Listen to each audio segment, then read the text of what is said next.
अस्सलाम वालेकुम दोस्तों, होंडा N1 गाड़ी है। गाड़ी की सर्विस ऑयल मेंटेनेंस की लाइट ऑन है, तो इसको क्लियर करते हैं। ये इसके एक्चुअल जब इंजन ऑयल चेंज होना होता है लाइट ऑन होती है, तो इसको ऑफ़ करने का तरीकाकार ये है। गाड़ी को ऑफ़ करेंगे। गाड़ी का ये रीसेट का बटन लगा हुआ है साइड पे, इसको पुश करना है, गाड़ी को स्टार्ट करना है। 20 सेकंड तक इसको प्रेस करके रखेंगे हम।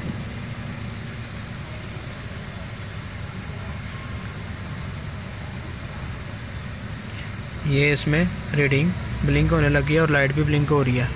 अब इसको छोड़ के फिर इसको हम प्रेस करेंगे। ये 5000 लिखा आ गया और अब इसको हम रिलीज़ कर देंगे और हमारी सर्विस की लाइट ऑफ हो गई है।